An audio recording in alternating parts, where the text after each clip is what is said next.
मला कसं तरी होतंय हा आजार फक्त महिलांना म्हणजे आपल्यालाच होत असतो. आहे की लाईफस्टाईल मॅनेजमेंट खूप इम्पॉर्टंट आहे. लाईफस्टाईल मॅनेजमेंटमध्ये stress management, regular exercise, then sleep hygiene, screen time, झोपताना आधी मोबाईल घेऊन टक टक टक टक हे करायची.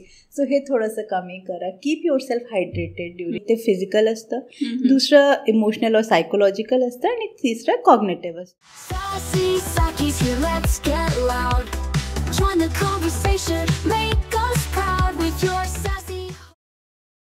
नमस्कार, सॅसी सखीमध्ये तुमचं पुन्हा एकदा स्वागत आहे. एक असा forum where we believe in bold conversation, real connections. So बऱ्याच वेळा तुम्ही हे एक्सपिरियन्स केलं आहे का की काहीतरी होत असतं पण नेमकं काय होतं हे नाही सांगतायत. इनफॅक्ट मला कसं तरी होतंय हा आजार फक्त महिलांना म्हणजे आपल्यालाच होत असतो. बरेच वेळा असं होतं की माझी खूप चिडचिड होते, असं म्हटलं की नवरे अगदी शॉक बसल्यासारखे बघतात. दे आर लाईक की अरे आत्ता काही क्षणांपूर्वी बरी होती की ही. पण जोक सपाट, खरंच काहीतरी होत असतं आणि ते उगाच होत नसतं. त्याच्या मागे काहीतरी कारण असतं आणि मोस्ट ऑफ द टाईम ते कारण म्हणजे असतं PMS, which is estimate to be 43% in India. PMS is pre menstrual syndrome. आणि हे काय असतं आणि त्याचा आपल्या मानसिक आरोग्यावर काय परिणाम होतो हे आज आपण डिस्कस करूयात. पिरियड्सच्या आधी बऱ्याच महिलांना मूड स्विंग्स, चिडचिड, स्ट्रेस, नैराश्य असे अनुभव येतात. शारीरिक त्रास तर दिसून येतोच, पण मानसिक आरोग्यावर जो त्रास होतो तो बहुतेक आपण अगदी इग्नोरच करतो, त्याच्याकडे आपण लक्षच देत नाही. पण खरं तर जे भावनिक बदल होतात त्यांना समजून त्यांच्यावर योग्य ते उपचार करणं अगदी गरजेचं आहे. आणि म्हणूनच या संवेदनशील विषयावर बोलण्यासाठी आज आपल्यासोबत आहेत doctor Roshita Khare, who is consultant psychiatrist and sexologist working in Manas clinic in Pune. Welcome doctor Roshita. Thank you. So Roshita, to start with, एकदा आम्हाला सांगशील का की PMS काय असतं आणि कोण एक्सपिरियन्स करतो ते? सो PMS म्हणजे प्री मेन्स्ट्रुअल सिंड्रोम. PMS म्हणजे जे शारीरिक, मानसिक आणि भावनात्मक त्रास जे बायकांना होते पिरियड्स सुरू होण्याच्या आधी. आणि हे मोस्टली लुटियल फेजमध्ये सुरू होते. लुटियल फेज म्हणजे काय? लुटियल फेज म्हणजे की ओव्ह्युलेशन झाल्यानंतर पिरियड सुरू होण्याच्या आधी जे फेज असतं ते लुटियल फेज म्हणतो आपण. आणि ह्याच्यामध्ये जे एस्ट्रोजन आणि प्रोजेस्ट्रॉन नावाचे जो मेन हॉर्मोन असतं त्याच्यामध्ये इम्बॅलन्स होतं, त्याच्याने PMSचे सिम्पटम्स सुरू होते. बिकॉज हे हॉर्मोन्समध्ये चेंजेस झाल्यानंतर एक न्यूरोट्रान्समिटर जिला आपण सेरोटोनिन म्हणतो, which is known as happy hormone in our body. So ह्याच्यामध्ये चेंजेस झाल्यानंतर हे PMSचे सिम्पटम्स होतं. आणि हे मोस्टली रिप्रोडक्टिव्ह एजचे जे बायका असते त्यांच्यामध्ये होतं. Means mostly one the period starts till the menopause, हे एजमध्ये कधी पण होऊ शकतं. आणि दिस जे प्रिव्हलन्स आपण बोललो त्याच्याबद्दल की हे माइल्ड, मॉडरेट, सिव्हिअर तीन प्रकारमध्ये होऊ शकतं. आणि 70 to 90% फिमेल्समध्ये जे सिम्पटम्स असतात ते माइल्ड असतात की they can manage their day to day activities. किंवा कधीतरी लक्षात पण येत नसेल की हे असं काहीतरी तसं आहे. आणि जे मॉडरेट सिम्पटम्स असतात ते 20 to 40% बायकांमध्ये मॉडरेट सिम्पटम्स पण होऊ शकतात. त्यांच्यामुळे त्यांचे जे डे टू डे ॲक्टिव्हिटीज आहेत थोडीफार इफेक्ट असते. But in 3 to 8% of females ते खूप सिव्हिअर सिम्पटम्स असतात. आणि we call it as premenstrual dysphoric disorder. ते एक मेडिकल अटेन्शन सारखी कंडिशन आहे. म्हणजे ते ट्रीटमेंट पण लागतं, लाईफस्टाईल मॅनेजमेंट पण लागतं आणि थोडंसं फॅमिली सपोर्ट जास्ती लागतं. So that is that. So if we come to की PMSमध्ये काय सिम्पटम्स असते. सो PMSमध्ये 3 प्रकारचे सिम्पटम्स असते. म्हणजे वी डिवायडेड इन 3 कॅटेगरीज. एक ते फिजिकल असतं, दुसरं इमोशनल और सायकोलॉजिकल असतं आणि तिसरं कॉग्नेटिव्ह असतं. सो मोस्टली जे फिजिकल सिम्पटम्स असतं त्याच्यामध्ये ब्लोटिंग होणं, डायरिया लाईक सिम्पटम्स होणं, की हॅडेक खूप असतं. म्हणजे जे बायकांमध्ये आधीपासून मायग्रेनचा त्रास आहे ते पण प्रेसिपिटेट होऊ शकतं. देन ॲपेटाईट चेंजेस खूप असतं, क्रेविंग्स वाढतं. बिकॉज हे जे एस्ट्रोजन आणि प्रोजेस्ट्रॉन हॉर्मोन आहे त्याच्यामध्ये जे फ्लक्च्युएशन्स झाले सो त्याच्याने इन्सुलिन सेन्सिटिव्हिटी वाढते.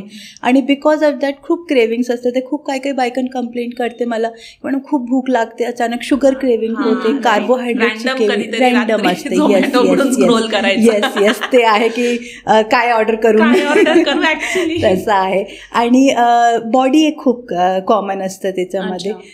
ब्लोटिंगमध्ये काय होतं ना की हे जे आपण जे हॉर्मोनल फ्लक्च्युएशन्स झालं त्याच्यामुळे थोडेसे जे अजून हॉर्मोन्स आहे ते वॉटर रिटेन्शन करतात. असे कधी कधी पोट फुगणं, खूप बायका जसं म्हणते अरे माझं मॅडम पिरियड्स आधी ना खूप पोट फुगतो, काय माहिती हा आहे ना. आणि पोट फुगल्यामुळे ना वेट गेन पण होतं. तो टेम्पररी वेट गेन आहे. एकदा पिरियड सुरू झालं ते वेट गेन आपोआप नॉर्मल होतं. पण हे खूप कॉमन सिम्पटम आहे. खूप सारी बायका हे पण कंप्लेंट करते मॅडम माझे ॲक्ने वाढतं, म्हणजे कधी नाही होत मला तसं त्रास, पण पिरियड्स आधी खूप ॲक्ने वाढतं माझे. सो अगेन जे हॉर्मोन इनबॅलन्स झालं त्याच्यामुळे ॲक्ने पण वाढू शकते. क्रॅम्प्स काय काय लोकांमध्ये होतं, जसं पिरियड्समध्ये ते क्रॅम्प्स खूप कॉमन आहे, डिस्मेनोरिया आपण म्हणतो त्याला. पण ह्याच्यामध्ये पण माइल्ड टू मॉडरेट क्रॅम्प्स होऊ शकते. थोडंसं हा म्हणजे we all females experience that. Generally असे सगळेच येतात ना, थोडे थोडे म्हणजे थोडं हेडेक पण होतं, थोडे क्रॅम्प्स पण येतात, ते थोडंसं असतं. आणि जे आपण सायकोलॉजिकल सिम्पटम्स आहे ना त्याच्यामध्ये खूप प्रॉमिनंट जे सिम्पटम आहे ते मूड स्विंग्स. म्हणजे कधी खूप खुश वाटतं कारण खुश वाटणं नाही, ते खूप चिडचिड होणं आणि ते राग येणं. म्हणजे नुसतं नवरा म्हणतो अरे काय चिडचिड करते दिवसभर हे. सो हे खूप कॉमन असतं. देन झोप नाही आहे ना कधी कधी, स्लीप डिस्टर्बन्सेस होणं. एक तर काय फटीग होतं हे PMS सिम्पटममुळे, त्याच्याने पण झोप व्यवस्थित येत नाही. आणि हॉर्मोनल डिसबॅलन्समुळे एक मेलाटोनिन नावाचं पण एक हॉर्मोन लाईक केमिकल असतं बॉडीमध्ये which is responsible for our sleep. So त्याच्यामध्ये पण चेंजेस आले ना, स्लीप डिस्टर्बन्सेस होते. आणि वेट गेन झाल्यामुळे म्हणजे लो सेल्फ की मी जाड झाली आहे, मी चांगली दिसत नाही, ते खूप कॉमन असतं. बिना कारण रडू येणं, म्हणजे कोणी काय बोललं नाही, नुसतं बसून बसून रडायला. सो हे खूप कॉमन असतं. सो बेसिकली जे हॉर्मोन इम्बॅलन्स होतात त्याच्यामुळे आपल्या इमोशनल आणि ह्याच्यावरती इफेक्ट होतो आणि मग हे सगळे काही काही जे सिम्पटम्स असतात ते दिसत असतात. आणि कॉग्निटिव्ह सिम्पटम्स खूप सगळ्या महिलांमध्ये हे कॉमन असतात की काही म्हणजे काहींना सिव्हिअर हेडेक होतो पण बाकीचे सिम्पटम्स माइल्ड असतात. इट डिपेंड्स अपॉन की म्हणजे काय काय फिमेल्स मध्ये खूप एन्झायटी जास्ती असते, काय सो हे म्हणजे वेगळे वेगळे प्रकारचे. म्हणजे इनफॅक्ट सेम फिमेल मध्ये पण खूपदा तसं असतं की एक सायकलला त्यांना जास्ती फिजिकल सिम्पटम्स असतं, दुसरी सायकलमध्ये सायकोलॉजिकल सर्टन पिरियड लाईक 6 महिने असं होतं की मला हे काहीतरी होतं, मला नाही झोप येते, किंवा मग त्याच्यानंतर ते सिम्पटम्स जातं मग दुसरं काहीतरी येतं. सो बरेच वेळा असंही होतं की म्हणजे आपण जेव्हा डिस्कस करतो ना कोणासोबत, सो इट्स लाईक की नाही काही असं काही नसतं, ते डोक्यात असतं, असं काही होत नसतं, ते तुम्हाला वाटतं की काहीतरी होतंय वगैरे. सो हे ह्याच्यावर तू काय बोलशील? मी ह्याला आपण इंग्लिशमध्ये म्हटलं ते मिथ खूप आहे PMS बद्दल, की तसे लोक म्हणतात ना की हे PMS काय नाही, ते फक्त तुझे डोक्याची उपज आहे, आधी असं काही नव्हतं, आता त्याला नाव माझी आईने तर कधी नाही झालं, माझी आईने ते कधी कंप्लेंट नाही केलं, फक्त तुला होतंय. सो हे खूप मोठे मिथ आहे. लोकांना वाटतं की it's all in your head, तसं काय नाही. पण नक्की PMS एक मेडिकल कंडिशन आहे जे की हॉर्मोन इम्बॅलन्समुळे होते, कोणी खोटं सांगत नाही. दुसरं आहे एक मिथ हे आहे की PMS कॅन बी क्युअर्ड कम्प्लिटली, म्हणजे ह्याचं पूर्ण आपण इलाज करू शकतो, पण तसं पण नाही. PMS नाही, it can be क्युअर्ड, it can be manage. तेव्हा थोडंसं नंतर मेनोपॉजचे सिम्पटम सुरू होते. सो ते आहे. सो इट्स लाईक म्हणजे आपण मॅनेज करू शकता through lifestyle modification, through diet supplements आणि थ्रू एक्सरसाइज आपण मॅनेज करू शकता through medicine. It can be cure. दुसरं एक अजून मिथ आहे की जसं पिरियड सुरू होतं तसं PMS संपतं, तसं नाही आहे. म्हणजे कधी कधी 2-3 दिवसानंतर पर्यंत पण PMSचे सिम्पटम्स दिसू शकतात. म्हणजे आफ्टर पिरियड्स पण 1-2 दिवस जेव्हापर्यंत एकदम बॅलन्समध्ये नाही आहेत हॉर्मोन तेव्हापर्यंत होऊ शकते. अजून एक मिथ आहे की PMS फक्त यंग फिमेल्समध्ये असतं, तसं पण नाही आहे. It can happen to any female in reproductive age group. So हे एक कॉमन मिथ आहे की नाही, जे यंग बायका आहेत त्यांना पण, जे 40+ झाले त्यांना नाही होणार आहे. It is not like that, त्यांना पण होऊ शकतं. देन PMS बद्दल हे पण आहे की it happen just before onset of period, पण तसं पण नाही. जसं मी आधी बोलले की it starts with luteal phase. काय काही बायकांमध्ये थोडे दिवसाच्या PMS असतं, काय काही थोडे 2 वीक्सचं व्हेरी होत असेल. सो हे आहे. Then it's all in your head, जसं आहे की हे तसं काही नाही. ते खूप मोठं मिथ आहे. म्हणजे एक्सपिरियन्स करतात त्यांना माहिती असतं की मला काहीतरी होत आहे, but the person open communication नाही Yes, होत right. आणि लोकांना थोडंसं माहिती नाही आहे, तो मे बी ते थोडेसे मिथ्स आहे की हे आहे म्हणजे की नाही ते खरं नाही आहे. डिस्क्राईब करणं पण डिफिकल्ट होतं की Yes, काय होतंय yes. आतून, काय Yes, होतंय yes, yes, एक्झॅक्टली. तसं आहे. येस. ठीक आहे. सो आपण नेक्स्ट जसं आता तू म्हणाली की खूप इमोशनली पण इट्स डिफिकल्ट टाइम, तो मूड स्विंग्स होतात, थकवा येतो, त्याच्यामुळे कॉग्निटिव्ह फंक्शनवर कसा परिणाम होतो? म्हणजे at work definitely performance, productivity Yes. थोडी तर निश्चितच लो होत Yes, असेल, yes, नाही? होते. येस.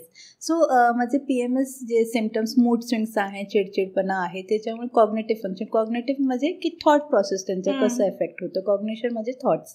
सो काय होतं ना की हे मूड स्विंग्समुळे की सायकोलॉजिकल सिम्पटम्समुळे जे कॉन्सन्ट्रेशन नाही होत. म्हणजे तुम्हाला काही टास्क दिलेली आहे, तुम्हाला म्हणजे कळत नाही की कसं स्टार्ट करून कसं संपत येणार आहे ते टास्क. सो हे थोडंसं प्रॉब्लेमॅटिक होते, काय फोकस बिघडतं because of the hormonal variation. Productivity कमी होते. फिजिकल जे सिम्पटम्स असते की फटीग आहे, ब्लोटिंग आहे, थकवा जाणवतं की जॉईंट पेन आहे, त्याच्याने work productivity again decreases because absentee खूप होतं वर्कमध्ये. बरोबर. सो ते एक आहे. सो त्याच्यामुळे वर्क प्रोडक्टिव्हिटी अफेक्ट होते. So basically of course it affects work productivity. तो आपल्या पार्टनरकडनं, फॅमिलीकडनं we are probably expecting a lot more support, right? Support बद्दल ती बोलली की Yes, फॅमिली yes. सपोर्ट लागतो रे. हां. सो सपोर्ट ते खूप इम्पॉर्टंट आहे. त्यांचा सपोर्ट नाही झाला तर म्हणजे काय नाही होणार आहे, प्रॉब्लेम वाढणार आहे उगाच. So first of all we should educate our family members, our partners की what is PMS. एज्युकेशन खूप इम्पॉर्टंट आहे. अवेअरनेस मध्ये आपण म्हणू शकता की खूप इम्पॉर्टंट आहे की नक्की काय होतं. सपोर्टमध्ये म्हणजे जसे पार्टनर आहे जो he can means be a good listener, जज नाही करायची, ऐकून घे. म्हणजे कधी कधी मी माझ्या पेशंटला कधी कधी सांगते ना, फिमेल पेशंट्सला की ज्यांचे नवऱ्या सोबत आले की मी त्यांना सांगते की अरे she just want a hearing ear, suggestion नाही पाहिजे तुमचं, फक्त तुम्ही ऐकून तरी घ्या. सो दॅट पहिलं सजेशन सजेशन येतं की मला विचारलं ते नको देऊ तसं आहे. So first of all validate those feelings, की अरे नक्की तिला त्रास होतोय, ते उगाच नाही म्हणत. म्हणजे त्यांना थोडंसं सांगा की आय अंडरस्टँड की तुला त्रास होतोय, I am there to help you out. नंतर जे हाऊस होल्ड कोर्स असतात त्याच्यामध्ये थोडंसं तुम्ही हेल्प करा. त्यांची मुलं आहे त्यांना, सो काय मुलांची ते पण काहीतरी दंगामस्ती सुरू असते आणि ती PMS होतं, त्याच्यामुळे तिला अजून चिडचिड होते. सो थोडंसं तुम्ही मुलांना पण समजून घ्या की अरे थोडा आईला त्रास होते, थोडं तुम्ही समजून घ्या. नंतर थोडं एम्पॅथी डेव्हलप करा. एम्पॅथी म्हणजे की put your feet in her shoes also. ठीक आहे, तुम्हाला कळणार आहे की हे होतंय त्रास तिला. सो थोडंसं एम्पॅथॅटिक पाहिजे. टीच युअर सेल्फ ऑल्सो की अरे हे आहे. Help them to develop healthy habits, की म्हणजे चला तुला त्रास होते, चला आपण एक्सरसाइज करूया, की आपण वॉकला जाऊया, और आपण गप्पा मारूया. So that will also help her to come out of this thing. So key take away is like family आणि पार्टनर सगळ्यांनी एक सपोर्ट सिस्टम तो इन प्लेस असला पाहिजे. आणि not just family but probably at the work place also it is equally important. Managers कडनं, सगळ्यांकडनं म्हणजे वर्क पॉलिसी खूप इम्पॉर्टंट आहे. म्हणजे पीपल डोंट नो की काय प्रॉपर PMS. सो त्यांना काय वाटतं की उगाच ते त्याला काम नाही करायचं, त्याच्यामुळे ते काम चोरी करते.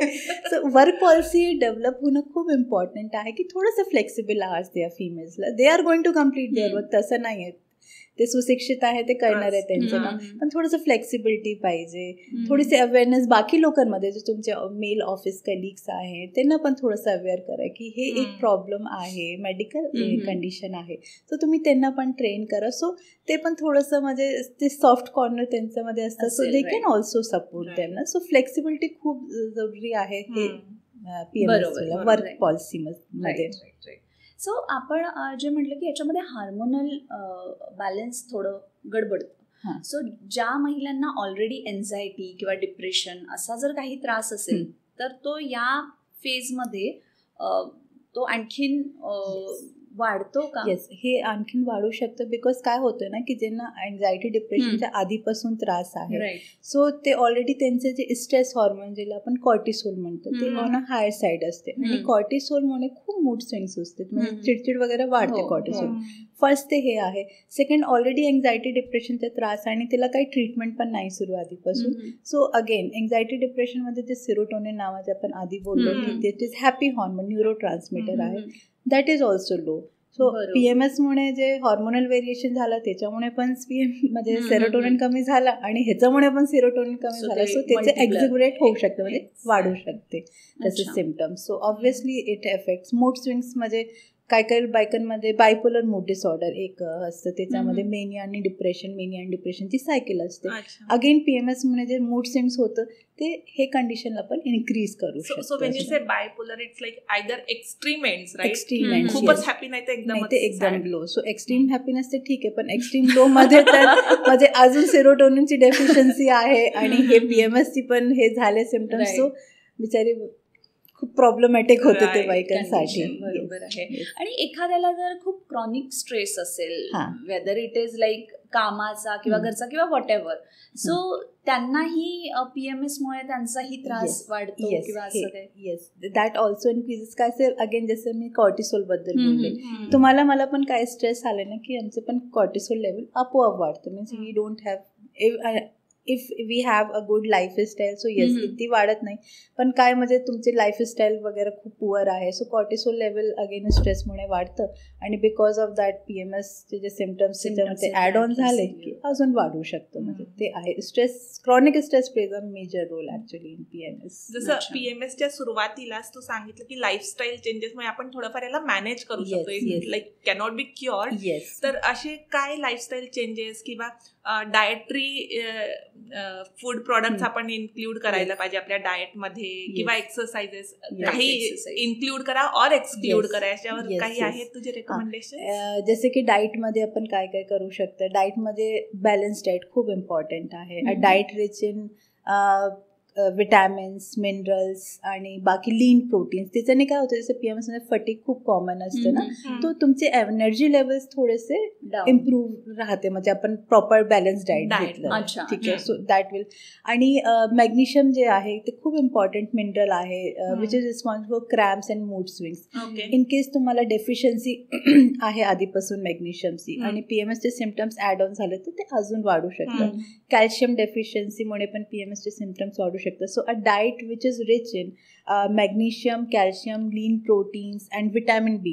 खूप मेजर आजकाल आपण खूप बघतो की विटॅमिन B ची डेफिशियन्सी आहे, डेफिशियन्सी खूप जास्त झाले वगैरे पण त्याच्यामुळे होते. Like during periods most of the heat आपण म्हणतो हीट होतं, म्हणजे हॉर्मोनल व्हेरिएशन मुळे पण होतं ते. So diet obviously plays a important role. Balance diet पाहिजे.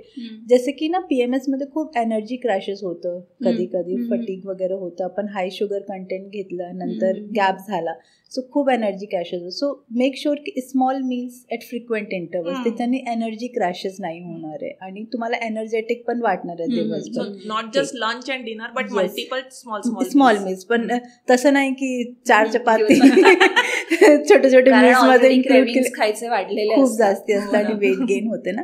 सो हे डाएटमध्ये आपण चेंज कीप युअरसेल्फ. येस, आणि हायड्रेशन खूप इम्पॉर्टंट. कसं वॉटर रिटेन्शन खूप कॉमन होतं PMS मध्ये.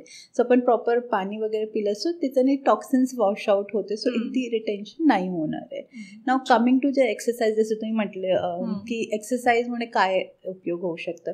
So whenever we do any type of regular exercise, walking असू दे, योगा असू दे, झुंबा असू दे, so that releases endorphins in our body. Endorphins again good chemicals, so good hormones आपण म्हणू शकतो, which keeps us happy. So again आपण म्हणजे ठीक आहे PMSचे सिम्पटम्स होते, पण if you are having regular exercise schedule, so endorphins जे रिलीज होतं ना, so that balances your hormonal imbalances. So ते खूप इम्पॉर्टंट असतं. म्हणजे दॅट्स वाय वी आस्क की एक्सरसाइज रेग्युलर, किंवा मे बी त्रास होत असेल, हेवी एक्सरसाइज नसेल तर at least go for a walk. म्हणजे listen to your favourite music and go for a walk, so तुम्हाला थोडंसं बेटर वाटेल. So exercise definitely plays a important role. So diet, exercise stress management खूप important आहे.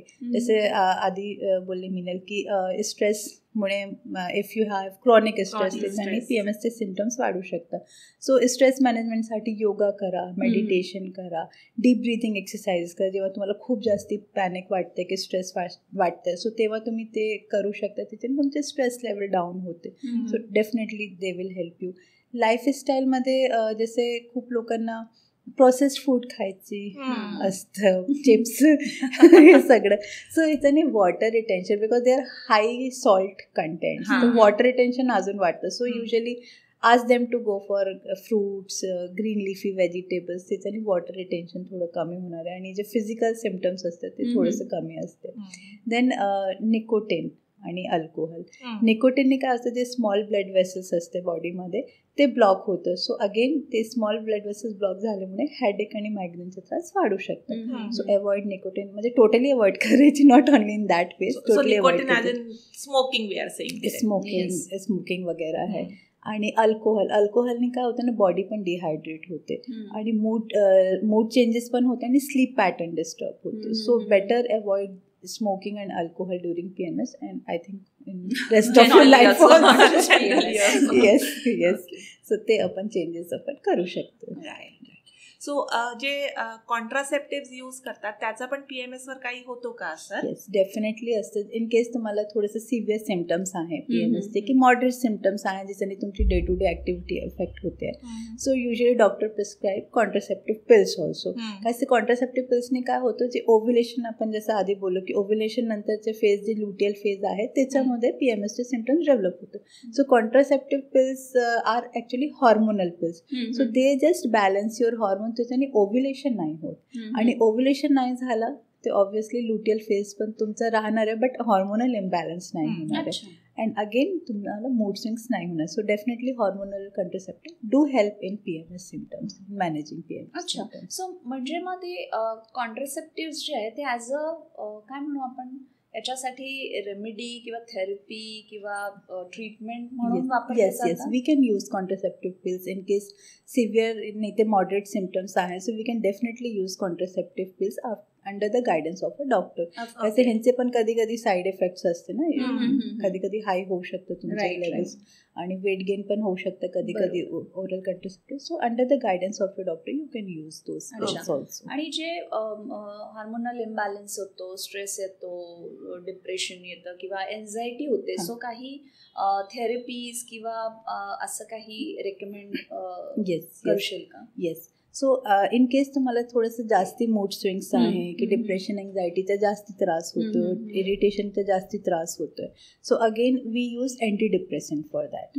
ठीक आहे. अँटी डिप्रेसंटमध्ये mostly SSRI, selective serotonin reuptake inhibitors, जसे की नावाने कळतं की सेरोटोनिन, जसं मी आधी बोलले की सेरोटोनिन इम्बॅलन्स होतं PMSमध्ये. So they improve your serotonin level in your body. त्याच्याने मूड स्विंग्स जे आहे ते थोडंसं कंट्रोलमध्ये येतं. सो हे आहे. दुसरं पण काय काय म्हणजे in case if you don't want to go for medicines, तो आपण कॉग्नेटिव्ह बिहेवियर थेरपी प्रॅक्टिस करतो. त्याला आपण कॉमन लँग्वेज CBT थेरपी म्हणतो. CBT. त्याच्यामध्ये काय करतो, जे फॉल्स थॉट्स आहे, जे निगेटिव्ह थॉट्स आहे, बिकॉज हे जे एन्झायटी डिप्रेशनचं जे सिम्पटम्स निर्माण होते हे हॅपन्स बिकॉज की एक नेगेटिव्ह थॉट आला आणि आपण ते थॉट बद्दल विचार केला, ते एन्झायटी, लो मूड वाटणं. So the therapist helps you to recognise those negative thoughts की काय आहे की मी काही नाही करू शकत, माझं तसंच होणार आहे. So identify those negative thoughts आणि त्याला आपण पॉझिटिव्ह थॉट्समध्ये ट्राय करतो. दुसरं CBTमध्ये जे तुमची कोपिंग स्किल्स आहे की how you can overcome those negative thoughts, ते आपण ट्रेन करू शकतं. ते तुमचे इंटरपर्सनल रिलेशनशिप खराब होते PMSचे मूड स्विंग्समुळे. So they help you to cope up with those. कधी कधी कंबाईंड थेरपी पण होतं, माझे पार्टनर बरोबर की family member, they also teach them.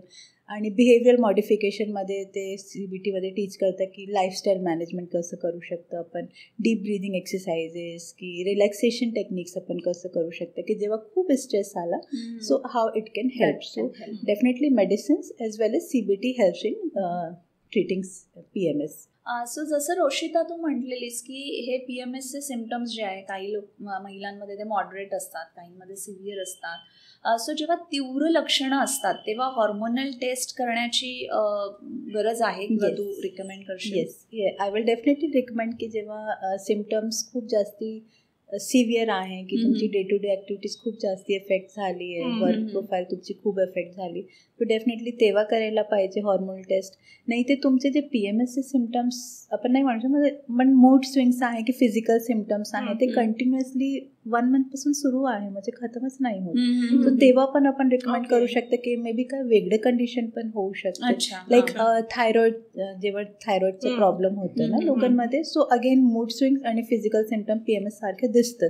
So just to rule out other condition की बाकी काय ते नाही झालंय, तेव्हा आपण करू शकतो. की तुमचे पिरियड्स खूप इरेग्युलर आहे, कधी 15 दिवसामध्ये येतं, कधी 10 दिवस, कधी 20 दिवसामध्ये, आणि प्रत्येक वेळा तुम्हाला PMSचा त्रास होतो, म्हणजे मूड स्विंग्स होते, ऑनगोईंग आहे. So just to rule out की तुम्हाला पॉलिसिस्टिक ओव्हेरियन डिझीज ते नाही आहे, की तुम्ही मेनोपॉज की प्रेमेनिपॉझल एजमध्ये ते नाही आहे. So just to rule out आपण हॉर्मोन टेस्ट करू शकता, आणि एकदा हॉर्मोन टेस्ट झाले की definitely it is going to help our diagnosis also, की नक्की हे PMS आहे की काय बाकी कंडिशन आहे. सो हे मॅनेजमेंट इझी होतं डॉक्टर. ट्रीटमेंट एक define treatment doctor can decide. आणि आयडियली हा जो त्रास आहे PMSचा, इट शुड म्हणजे पिरियड्स येण्याच्या काही सर्टन 4-5 दिवसांपूर्वी आणि पिरियड्स येऊन गेल्यावर 2-3 दिवस, पण ह्याच्यापेक्षा जास्ती काळासाठी जर तो होत असेल तर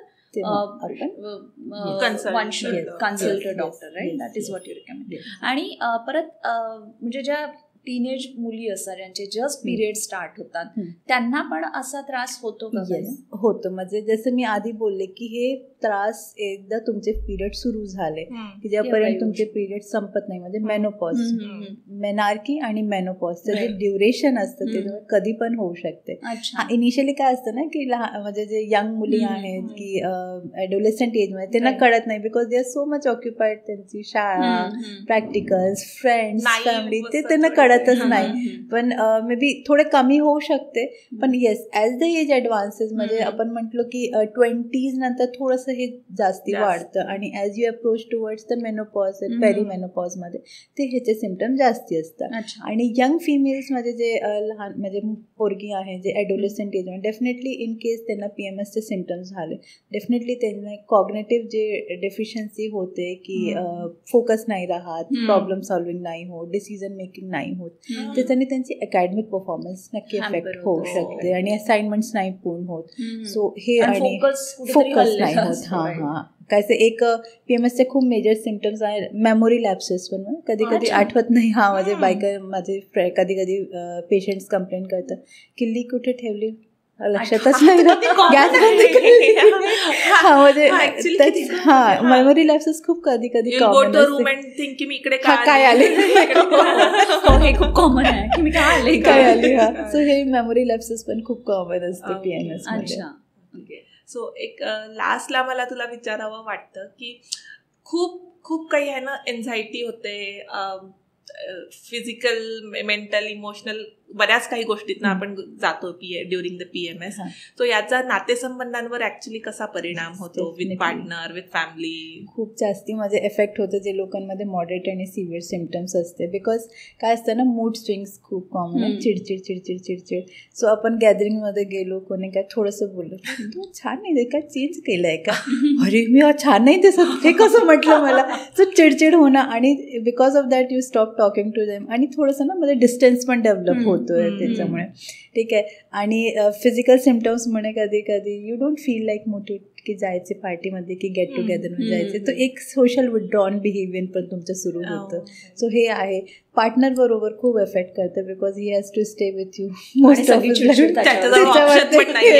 आणि डेफिनेटली म्हणजे मूड स्विंग्समुळे ना सेक्शुअल रिलेशन पण तुमचे खूप खराब होते, बिकॉज इंटरेस्ट जातो, तुम्हाला काय करायची इच्छा नाही होत, आणि डोकं दुखतंय, नक्की डोकं दुखतंय, ते नराला वाटतं की एक्सक्यूज नाही, ते नराला वाटतं हे तर नेहमी देऊ, मी काय बोललं तिला जवळ आलं की डोकं दुखायला अगेन. म्हणजे त्याच्यामुळे तुमचे इंटिमेसी इश्यूज खूप एफेक्ट होत आहे PMS मध्ये. सो डेफिनेटली इंटरपर्सनल रिलेशनशिप ते खूप एफेक्ट होत आहे. सो ओव्हरऑल वी अंडरस्टँड की पीएमएसच्या सिम्पटम्सला हलक्यात तर बिलकुलच नाही घ्यायचं. Need to seek medical attention जेव्हा सिव्हिअर किंवा इवन मॉडरेट असतील. So overall but at a individual त्याला मॅनेज करायला तू काय डूज अँड डोंट्स रेकमेंड करशील? डूज ते मी हेच म्हणणार आहे की लाईफस्टाईल मॅनेजमेंट खूप इम्पॉर्टंट आहे. लाईफस्टाईल मॅनेजमेंटमध्ये stress management, regular exercise, then sleep hygiene. आजकाल काय सवय असते म्हणजे कधी नेटफ्लिक्स कधी पण म्हणजे आफ्टर पॅन्डेमिक ना हे खूप वाईट सवय झाली लोकांना. कधी पण झोपायची, कधी पण उठायची. नाही, फॉलो म्हणजे स्लीप पॅटर्न फॉलो करा की म्हणजे वेळेवर झोपायची, वेळेवर उठायची. नंतर स्क्रीन टाइम, झोपताना आधी मोबाईल घेऊन टक टक टक टक हे करायची. सो हे थोडंसं कमी करा. Keep your self hydrated during your PMS and overall also माझे हायड्रेशन खूप इम्पॉर्टंट आहे. सो लाईफस्टाईलमध्ये हे आहे. थोडंसं योगा, मेडिटेशन प्रॅक्टिस करा. So that will definitely help. डोंट्समध्ये आहे की अगेन थोडंसं जे आपण स्मोकिंग, अल्कोहोल आहे ते थोडंसं कमी करा. प्रोसेस्ड फूड कमी करा. रेग्युलर एक्सरसाइज तुम्ही नाही करत असेल त्याच्यामध्ये थोडंसं करा. आणि yes, improve your support system. लोकांना सांगा. So that will definitely help you at the time of stress. Thank you so much Roshita. That brings us to the closure of this episode. So PMS आणि त्याचे इमोशनल, फिजिकल, मेंटल हेल्थवर होणारे परिणाम याच्यावर आपण आज महत्त्वाची चर्चा केली. सो वी होप की आज डॉक्टर रोशितानी आपल्याला जे काही डूज अँड डोंट्स सांगितले त्याच्यामुळे तुम्हाला नक्कीच हेल्प होईल. आय थिंक ओपन कन्व्हर्सेशन्स आणि लाईफस्टाईल चेंजेस याच्यामुळे हे तुमचा हा जो प्रवास आहे हा थोडा सुखकारक होऊ शकतो. आणि इमोशनल सपोर्ट आणि प्रोफेशनल हेल्प घेणं हे नक्कीच इम्पॉर्टंट आहे या पर्टिक्युलर सिम्पटम्स किंवा असे काही तुम्हाला दिसत असतील. सो तुमचे क्वेश्चन्स, फीडबॅक और सजेशन्स काही असतील तर आम्हाला कॉमेंट सेक्शनमध्ये नक्की कळवा. And please share this episode with as many Sakhis as possible. Stay healthy, stay informed. Please take care of yourself. And until next time, keep shining.